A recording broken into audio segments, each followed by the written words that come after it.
My grandson pushed me into the pool on purpose to sell my collection and pay for his education, but I surfaced and his secrets drowned. When I say collection, I don't mean a few very expensive antiques that could be worth hundreds of thousands of dollars, things that were so memorable and dear to me. 3 months before the pool, my children began to talk to me as if I was going crazy. "We're just worried," Sarah said, stirring her tea.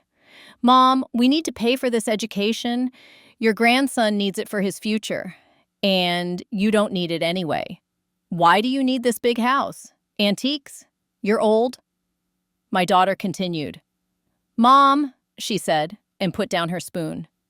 "Be reasonable." I decided that they couldn't make me crazy. They couldn't make me give up everything. The first gap appeared in May. The brooch, tiny emerald leaves with pearl berries, had shifted a quarter of an inch. Dust told me what my fingers had been trying to hide. I opened the lacquered box in the bedroom and found that the ribbon that held the key to the closet was tied wrong. I changed the locks. I propped the camera on the bookshelf, the lens poking out from behind a knot in the wood. The visible camera in the corner, the one everyone knew about, I left unplugged. "Too much knickknacks?" my neighbor Walt asked, standing on the stairs and helping me adjust the lights. He was 68 and spoke like a man who had learned to weigh his words before radio turned everything into a scream. "Too much peace," I said. "You taught me to look where the problem isn't visible." He smiled without showing his teeth. I still remember. Liam came to see me more often. He was 19 with his mother's long arms and his father's eyes, blue and calm until they dropped their guard. "Like my favorite queen?" He spoke as if the name would soften me. He would open the patio doors and stand with his back to the display case, telling stories about professors who didn't understand genius and classmates who didn't understand hunger. "College is expensive here," he said one afternoon, fiddling with the stem of his wine glass. "Did you know textbooks can cost $400? "I know how much work costs," I said. "It's worth the morning classes and your lap and the movie you were going to see. It's worth folding your own laundry and not whining about the lint." He laughed, but the laugh didn't reach his lips. "You're old-fashioned." "I'm old," I said. "And I went to school." The second break happened in June. The moonstone pendant lay on the tray, innocent as a sleeping cat, only the chain had been replaced with something an ounce lighter and a hair cooler. I held it up to the lamp. The solder joint was different. I wrote down the difference and ran my fingertip along the new edge until my skin remembered what my mind refused to acknowledge. I called Charlotte, my former student and current attorney, whose Christmas cards always include one photo where her children are all looking at the camera at the same time, which is to say a miracle. "I need to formalize what I've kept in my head," I told her. "What happened?" she asked. "Nothing yet," I said. "But something is rehearsing." Charlotte came by with files and eyes that miss very little. We walked the house. We looked at hinges. We talked about trusts and powers and the difference between love and access. "You can love someone," she said, "and still not hand them the keys to your pantry." "I keep the cinnamon and the cardamom on the top shelf," I said. "Some things you have to climb for." She smiled. "We'll make sure anyone who wants them brings a step stool and permission." We filed the trust. We updated the insurance. We added riders and photographs. Abe, the jeweler, whose hair is thicker at 70 than it was when I met him at 30, signed the appraisals with the slow concentration of a man who knows paper holds better than memory when people start to argue. "If anything walks," he said, "we'll know whose footprints." On the morning of the push, I saw the third gap. It wasn't in the cabinet. It was in my daughter's face, a kind of tired brightness I've seen in nurses who are told to smile at the end of a double shift. She fluttered around the kitchen, aligning plates, oversalting the eggs, answering no questions with words like, and "just a minute." "What's due?" I asked quietly when Liam went out to the patio to check the grill he wasn't going to light. Sarah's mouth tightened. "What do you mean? You only arrange napkins like that when you owe money. It's under control." "Under whose?"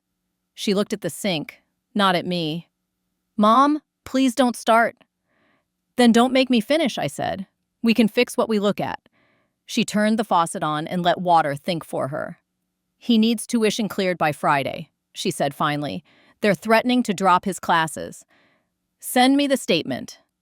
He doesn't want your help, she said, and her voice tilted on the last word as if help were a slope. Oh, I said, and felt the ledger in my bones. Then he wants something else. By noon, the patio filled with polite cheer. Walt brought a pie he didn't bake and a gaze that missed nothing. A few church ladies came with the kind of laughter that keeps people from wondering what you think. Liam hovered near the sliders, eyes ticking from the pool to the cabinet to me, as if reading a schedule only he could see. Watch your step, he said when I rose to bring out the lemonade. The stone is damp. I know where the stones are, I said.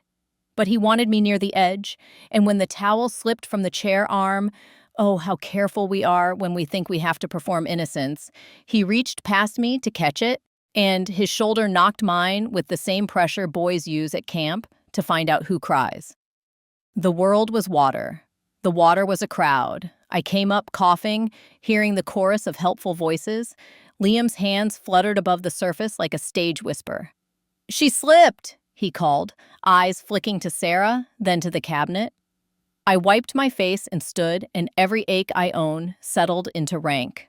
I built these steps, I said. The sun made a blade of the cabinet glass. I could feel the ledger humming under my skin. Let's get you dry, he said. I'll grab you a towel. You can grab nothing, I said, and my voice came out so calm I almost believed I wasn't angry. Inside, I changed into sweats and slipped the small recorder from my dresser into my pocket. It clicks on with a push, a habit like turning off the stove.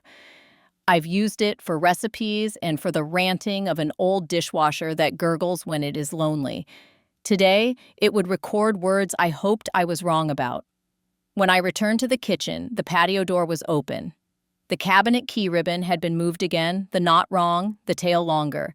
Liam stood in front of the glass with his back to me, both hands behind him, shoulders rounded the way men do when they're pretending to be casual with a thing that doesn't belong to them.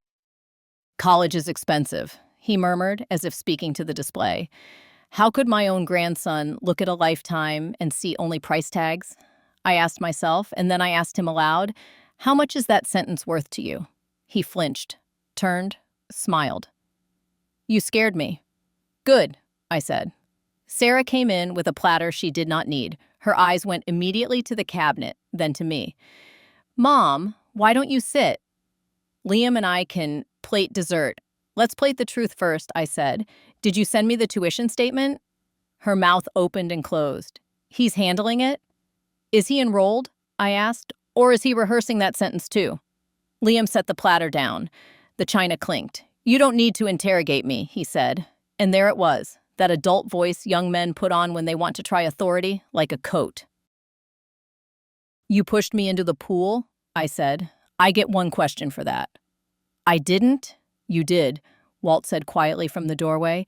He hadn't meant to speak, but he had always been bad at letting harm say the last word. I watched your feet. Walt, Sarah said, warning in his name. I watched your feet, he repeated, looking at Liam. You don't look where you're going when you slip. You look where you plan to stop silence, the kind that sits with you. I let it. Let's all breathe, Sarah said, hands up as if directing traffic around a crash. Mom is fine. No harm done. Let's just eat. Liam, get plates. Not yet, I said. I took the small envelope from the dish rack where I had planted it an hour earlier. A friend at the registrar returned my call.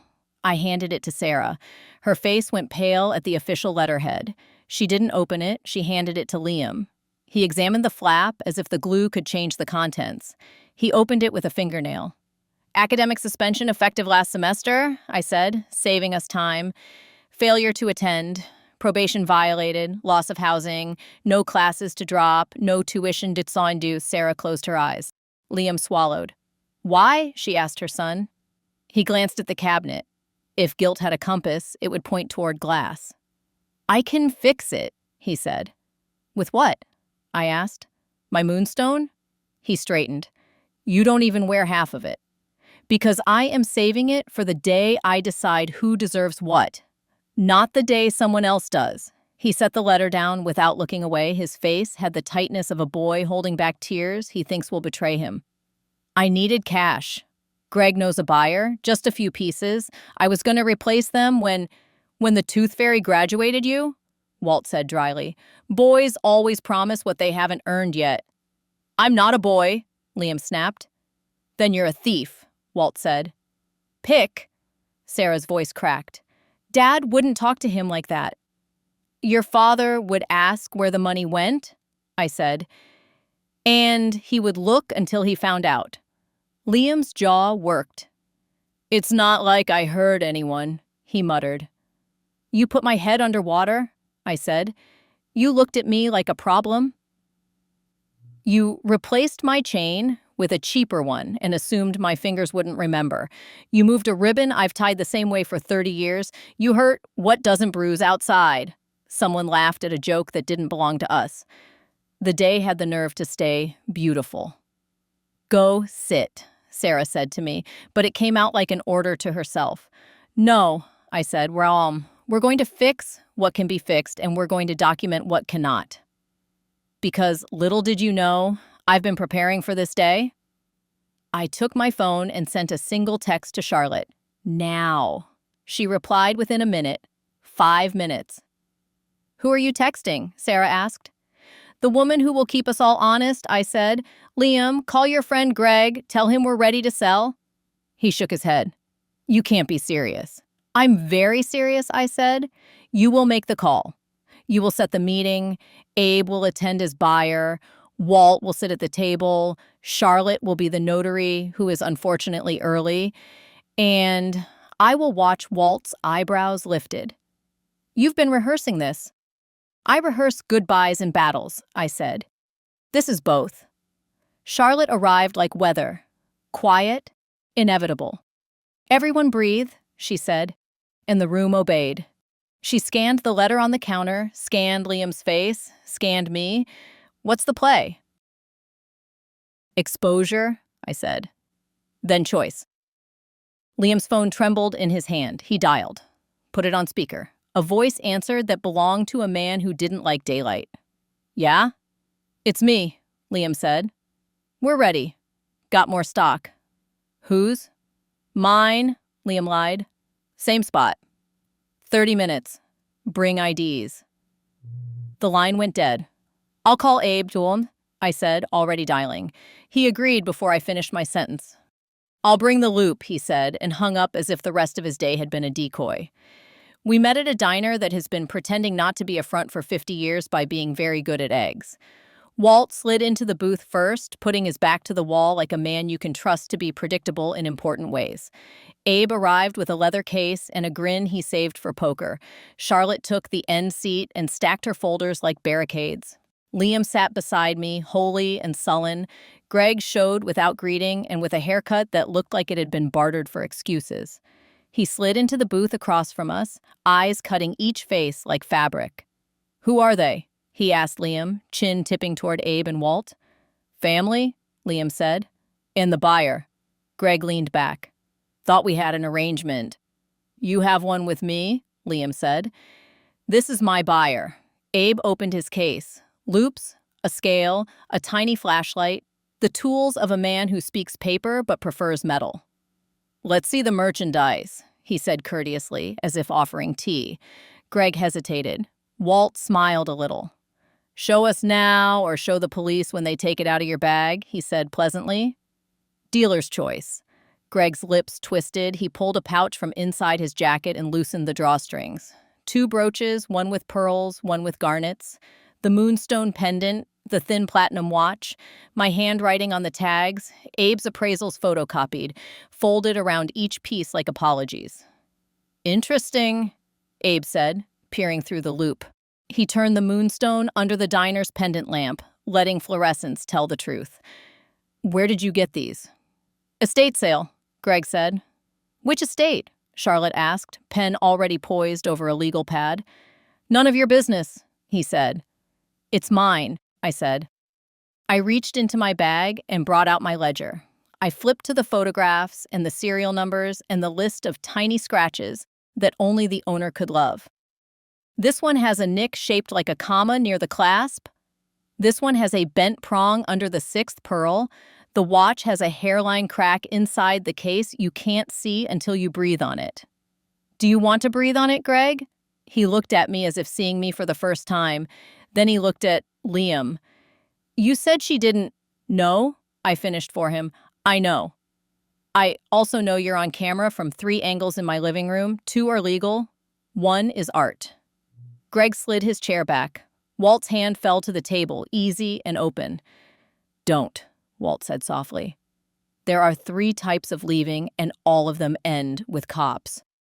Call them, Greg snarled.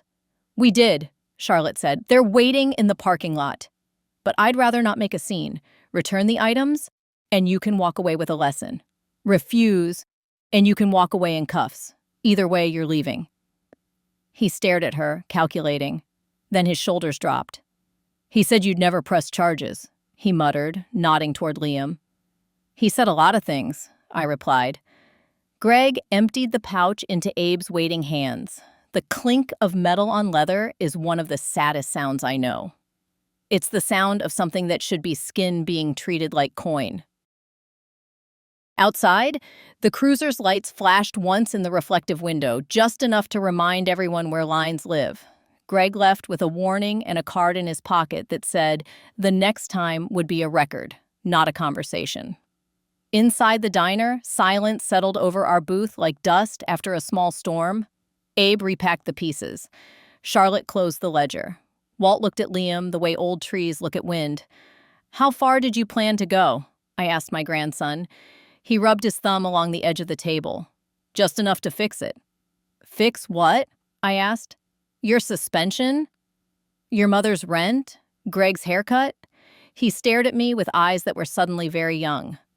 I thought if I paid the debt, it would undo the mistake. There are mistakes money can straighten, I said. There are others it only frames. What now?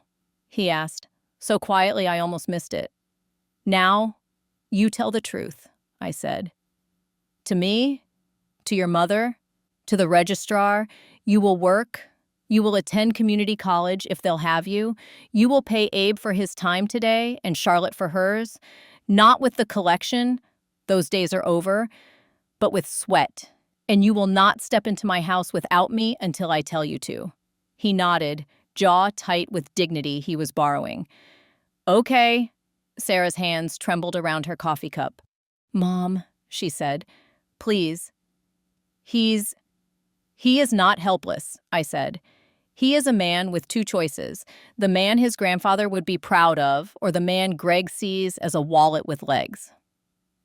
We returned home with the quiet you have after a funeral where the right person did not die. I placed the recovered pieces back into the cabinet, not because I trusted the cabinet, but because I wanted to mark this day in their map. I added to the ledger, retrieved under false pretense, lesson administered, consequences pending. For a week, the house was a church after service. Flowers drooping, folded programs left on pews, the smell of coffee cooling. Liam didn't call. Sarah did, twice, with updates that were really apologies she couldn't say out loud. He met with the advisor, she told me. He starts classes in August if he completes the workshop. Good, I said. Tell him I expect proof. 2 nights later, someone tried the side door at 3 a.m. The camera caught a figure in a hoodie, gloved hands, a pause on the step like a breath before a vow. He worked the lock, found the new deadbolt, swore softly when it refused to be charmed. The figure tugged at the window screen and then vanished when the motion light bloomed like a surprised witness. I sent the clip to Walt. He texted back in 2 minutes. Come by, bring coffee. He examined the footage frame by frame. Too short for Liam, he said. Too careful for Greg. Sarah's boyfriend, I said slowly. Mark. Walt squinted at the gate. He walks with his right foot a half-inch wider than his left. Old injury. Mark has it. I thought about the way Mark always offers to take out the trash when he visits, the way he avoids the cabinet without looking as if he's avoiding the cabinet. I thought about Sarah's rent being under control. I thought about men who call your daughter sweetheart and mean it, and men who call her sweetheart and mean yours. Let him try again, I said, and let him find something.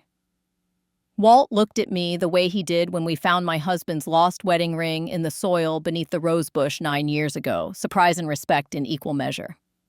What are you thinking? A swap, I said. If Mark comes for my cabinet, he'll meet my mirror.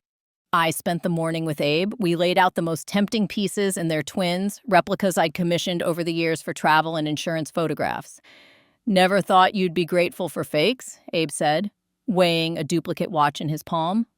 I'm not grateful, I said. I'm strategic. We replaced 10 pieces with their twins, each marked on the inside with a dot of UV ink. I set a motion sensor to whisper to my phone if the cabinet door opened. I made tea and waited. Mark visited that evening with flowers so bright they felt like a dare. For my favorite lady, he said, kissing the air near my cheek. You've never met my favorites, I said. They're the ones who don't pretend. He laughed the way men do when they aren't listening. Where's Liam? He asked Sarah. At the workshop, she said, proud and brittle. He's trying. That's my guy, Mark said, and the possessive scraped my ears. They left at 9. At 11, the motion alert chimed. I slipped on my slippers and sat on the edge of my bed, breathing as if I were about to dive. The bookshelf camera hummed. The tiny screen in my hand showed a figure in a hoodie, gloved hands, right foot slightly wide, moving through my living room with confidence that looked like practice. He didn't go to the cabinet first. He went to the corner, he looked up at the dummy camera and smiled. Then he went to the cabinet and worked the lock like a pianist. The door swung open. He removed the velvet trays with a reverence that would have been flattering if it weren't theft. He placed the moonstone pendant, the platinum watch, the ruby bee into a pouch. He relocked the cabinet, the kind of courtesy that assumes time is on your side. He slipped out the back. Go, I texted to Walt. He had already left his driveway. We had rehearsed this. 2 cars, no heroics, just observation and a call if anyone did anything stupid. Mark drove to a storage unit on the edge of town, the kind of place Hope goes to be quiet. He entered a code, rolled up the door, and inside, in plain view, stood 2 boxes I recognized from my own attic 10 years ago. My handwriting on the side, Christmas linens. The audacity took my breath away. He had been moving things in daylight while we argued about pool tiles. Walt called the police. He didn't mention names. He mentioned burglary, property, serial numbers. He mentioned a camera. By the time officers arrived, Mark was inventorying my life with a flashlight. When they flicked their lights on, he froze like a deer who has forgotten what the forest is for. Evening, one officer said. What are we looking at? Just sorting, Mark said, instantly casual. This is my girlfriend's mother's stuff. She asked me to... I'm the mother, I said, stepping from the shadows with Walt. I asked no such thing. The officer looked between us. You have proof? I handed him copies of the appraisals, the serial numbers, the photographs with dates, the UV flashlight. He shone it inside the watch case and the pendant clasp. The dots glowed like small, patient stars. Mark tried his smile. We're family, he said. Then you should know where the line is, I replied. They arrested him without drama. Sarah arrived as the cruiser pulled away, hair loose, face pale, the way people look when the story shifts under their feet. What happened? She asked, voice ragged. Mark robbed me, I said. He has been for months. She pressed her fist to her mouth and looked toward the storage unit as if it might confess. He said he was helping, she whispered. He helped himself, I said. We all let him. She bent as if her stomach hurt. I didn't know. No, I said. But you looked away when you should have known. She nodded once, a movement that cost her. I'll fix it, she said. No, I said. You'll change. In the morning, Charlotte came with forms, protective orders, statements, the paperwork that turns anger into action. You sure you want to press charges? She asked. If I don't, I said, I teach my grandson that men who take from his mother's mother are safe if they smile. Charlotte nodded. Then we press. The weeks that followed were the kind of long that only bureaucracy can make.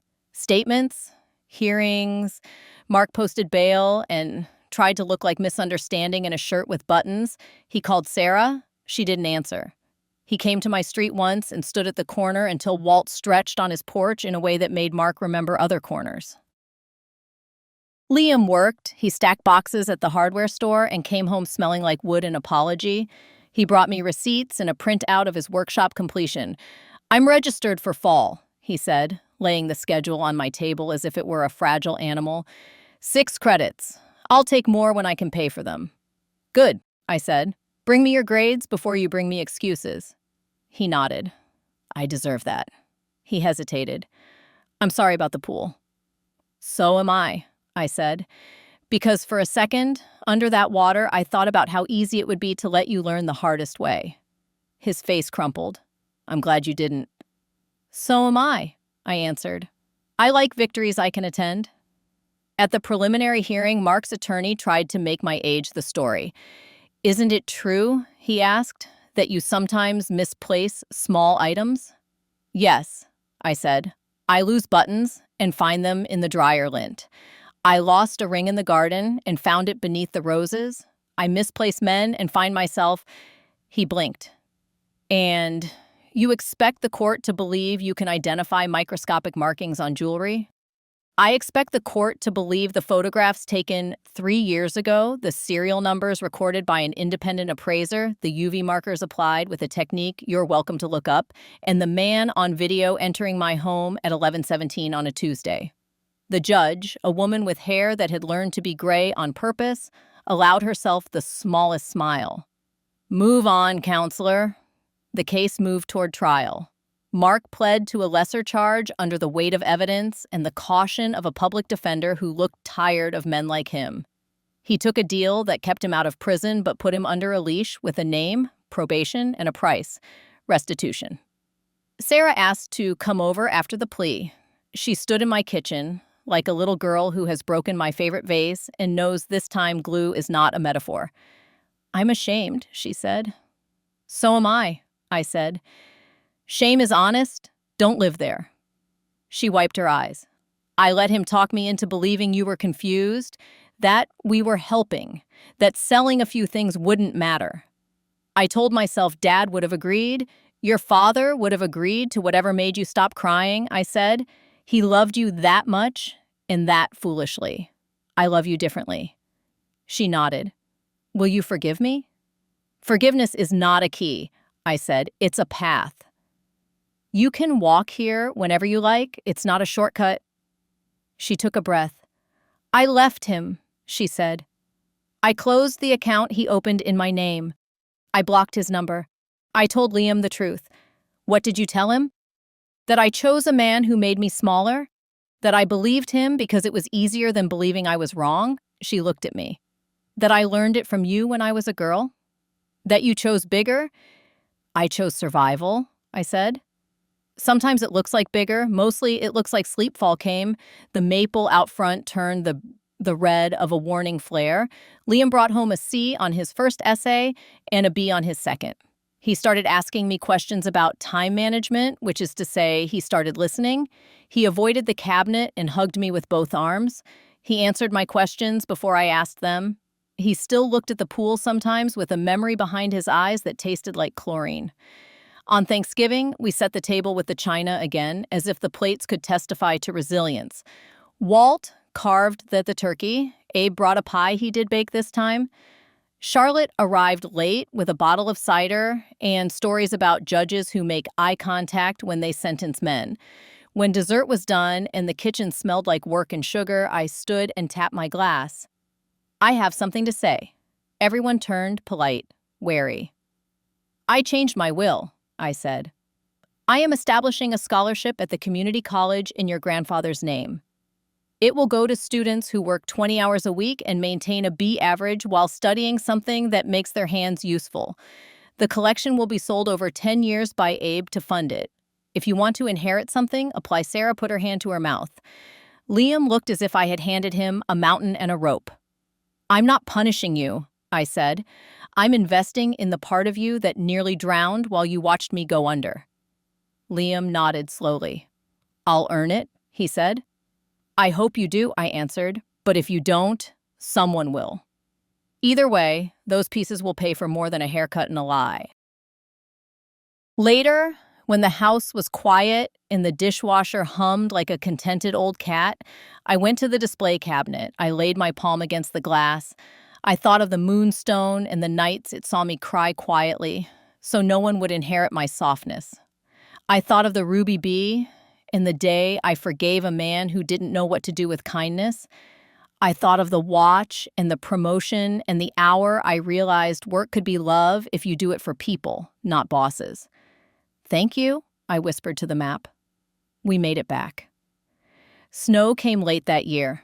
The first storm was more fuss than power. I sat with Coco and the ledger and wrote the last entry of the season. Inventory stable. Lessons ongoing. Thieves identified, loved ones recalibrated, house still mine, heart still open. In spring, Liam brought me his grades. 2 Bs, 1 A. He stood taller, he smelled like wood and library. I started volunteering at the repair cafe on Saturdays, he said, almost shy. People bring in broken toasters and radios, and we fix them at the community center. There's this old guy named Herb who can make any wiring diagram tell a joke. Herb sounds useful, I said. He talks less than Walt, Liam said, and we both smiled. He looked at the pool then, at the surface that held a memory like a fish you can't quite see. I think about that day, he said. Every time I pass that spot, I feel, small. You felt small because you were acting small, I said. You're allowed to act large now. Will you ever trust me? He asked. I trust you to become yourself, I said. The rest is math. You add honesty and work over time, you subtract shortcuts, we'll see where the numbers land. He nodded, and there was something in the nod that told me the question would not return today. He picked up the skimmer and started gathering leaves in quiet circles, the way practice and prayer look the same from a distance. In June, Mark violated his probation and the court corrected him. He moved 2 counties away and learned to check in when the law says so. Sarah started seeing a therapist who told her that caretaking is not the same as love. She bought a new couch that did not know his shape. She learned to sleep in the middle of the bed. At the scholarship reception in August, I stood at a podium that felt like a secret staircase and watched 10 young people take checks that would buy time instead of just books. A girl with grease under her nails shook my hand and whispered, I won't waste it. A boy with a crooked tie said, I didn't know anyone cared about people like me. I care, I said, because people like you make things work. Abe's eyes glistened. Walt pretended to have dust in his. Charlotte took a photo where everyone is looking at the camera at the same time. It is a miracle I earned by refusing to drown. That night, I walked through my living room with the lights off, the cabinet glowed faintly, the map at rest. I put my hand on the glass and felt the cool certainty of choice. I had taken what they meant for theft and turned it into a tool. I had written a story where the twist is not that an old woman is weak, but that she is precisely as strong as her years require. Grandma? Liam's voice from the hallway was tentative. In here, I said. He stepped into the doorway, taller than the boy who pushed me, closer to the man he imagines. I got an A in circuits, he said. I know, I said. I've been preparing for that day. He grinned, and it reached his eyes this time. He crossed the room and stood next to me in the quiet. Together, we looked at the collection. Together, we counted years. Together, we considered the map and how it would now lead other people home. Do you ever wish you'd sold them all and moved to Florida, Montana? He asked, a little tease in his tone. I wish I'd taught you how to swim harder sooner, I said. But we got there. He nodded. We did. When he left, I opened the ledger and wrote, Trust rebuilding, not guaranteed. Progress noted, investment ongoing. I slept with the window open and dreamed of water that lifts instead of pulls. In the morning, I brewed coffee strong enough to argue with. I stood at the patio edge where my grandson had pushed me and where I had decided not to push back into silence. The stone was cool, the sun had not yet turned the water into glitter. Let's begin again, I told the day, and we did. My grandma told me this story. I have many more stories. Subscribe so you don't miss the most interesting things.